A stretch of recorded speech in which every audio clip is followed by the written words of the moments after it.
Incoming transmission. Picture this. A recording studio somewhere far, far away.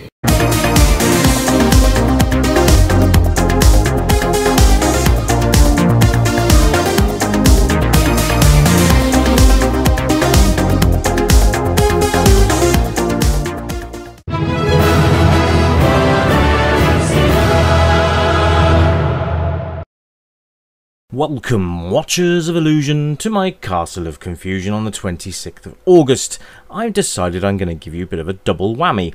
Now, do you remember when I did the Nebulus review on the Spectrum before?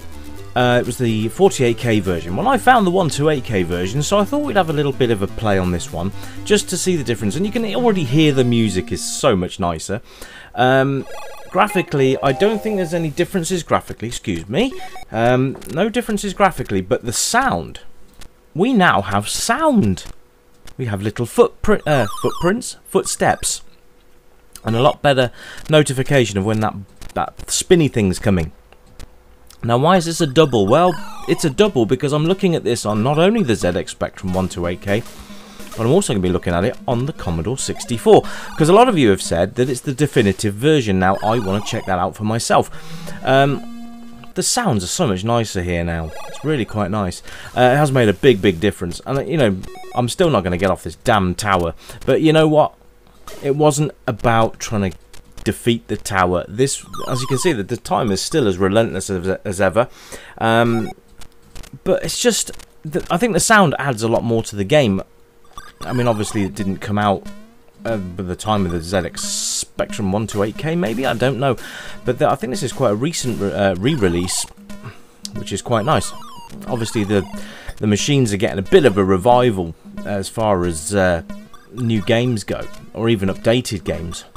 We had the not Fantasy World Dizzy, which one was it? Crystal Kingdom Dizzy remake, which was a couple of years ago, I think now. We've also had the Castlevania. We've had a few others as well. So to find this one was a bit of a gem. I knew it existed, I just didn't realise where you could get it from. But if you look hard enough, you can find this game. So if you ever wanted to play Nebulus on the Spectrum 128K, then you can find it, and you can load it onto your actual Spectrum, which I think is quite nice, to be honest. But I mean, I don't know. What do you think? Do you think the sounds are better, or do you think it detracts a little bit from the gameplay? I don't know. I actually quite like them. I think there's a lot going on sound-wise now. So you've got all the bouncing of those balls there, but you do get a nice sort of warning noise when that spinny thing's coming, which is quite nice. So it's still as annoying as ever. Basically, the game hasn't changed at all. It's just that the fact they've got some nice 128K sound effects in there now, and obviously using the AY chip instead of what did they used to call it? Whatever the 48K had, internal speaker or whatever, beep code, I think it was. But it's just, yeah, it's added to the game, and I quite like that. It's nice to be back reviewing on a regular basis again, by the way. So thank you ever so much for sticking by me, guys. It means the absolute world. It's really nice to have conversations with you guys as well. A few of you have been talking to me recently. So that's always a good thing. Excuse me, it is late. It's actually 1:25 in the morning. So that's how dedicated I am to getting these out to you. Anyway. Time limit is probably going to kill you more than anything else in the entire game, I gotta tell you.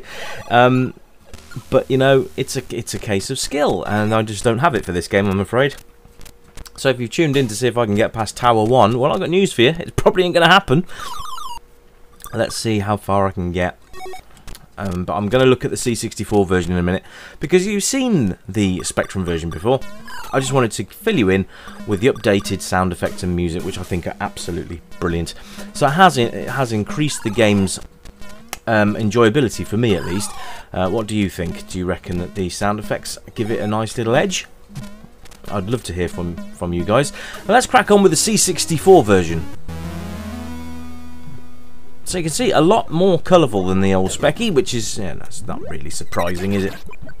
But it's, oh, forgot about that. very, very smooth, and you only get 100 seconds on this. I think you got 400 seconds on the Spectrum version. Let's have a look through. Very smooth indeed. Nice splash of colour there as well. Same again, you get the warning when the spinny thing is coming. Essentially the map's exactly the same as the Spectrum, which is nice, but you've got so much more colour, and it's a lot faster as well. So I don't know if that's a good thing or a bad thing, but let's have a look as we go up the tower. I'm going to get splatted. Oh no, I'm not. Oh, that was fluky. There we go. So I'm going to try and get my way up as far as I can and see how we get on. But essentially it's the same as the Specky version, but obviously a lot quicker. The frame rate is so much quicker, and it's got a lot more colour to it. I think C64 owners will agree that the colour palettes that they grew up with on their C64s put the Specky to shame a little bit. But you know what? I think the Spectrum had charm. Oh, poo. I think the Spectrum had a lot of charm, and you know, it actually had quite sharp graphics because of its lack of colour. I think the colour palettes were less confusing. I think sometimes with the C64 you could easily get stuck in the screen because you couldn't find where things were. For all of you C64 owners, I'd love to hear your perspective on that, because obviously I didn't own a C64. I mean, I've only just started to sort of get into the C64 scene thanks to the channel. But I think the only thing missing for me for this game would be a lovely soundtrack. So I've got like something you can play with. Here we go. I'm nearly there. Oh, for God's sake! See, I got beaten by the time. I nearly made it then. That's the closest I've been to actually getting to the top of this sodding tower. But never mind. I don't know if it's just me, but the colour scheme seems to change as well with each playthrough. I'm not sure. I'm gonna try and gauge that. Can't do that. So yellow, that's the same, isn't it?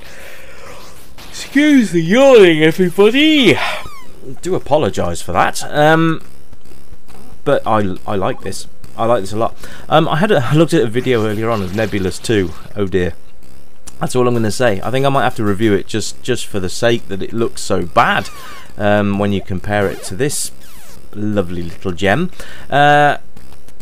Obviously Houston knew what they were doing with this. I'm not sure what the reasoning was behind Nebulus 2, because it just doesn't really do that game much good. This game is the one you want to stick with.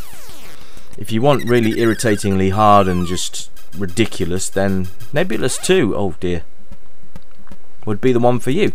So I will be looking at Nebulus 2 on the Amiga at some point in the future. I don't want to Nebulus you all out. I just thought it might be nice tonight to give you a couple of different versions, because I'd mentioned the 128K Spectrum version in my last review, which I think is quite... Oh, for God's sakes. I've got 18 seconds, and I just wanted to show you what the differences were, really. I mean, obviously, like I said, there was no graphic upgrades, but there was a lot of sound, which is great. Now, this is just pure enjoyment, and the game's actually going to have, apart from that, the collision detection is really tight, but never mind.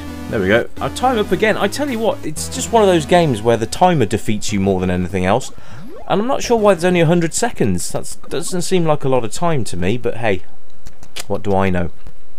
But yeah, I'm really quite enjoying this. It's good fun. Oh, and yeah, that was silly.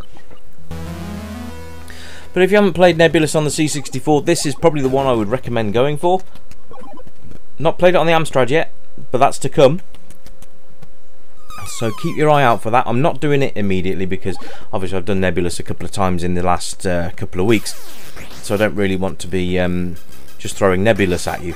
So I will do it, but I'm not in the foreseeable. We'll see where we go, but I'm really quite enjoying this C64 version. It's quite nice. Oh dear God.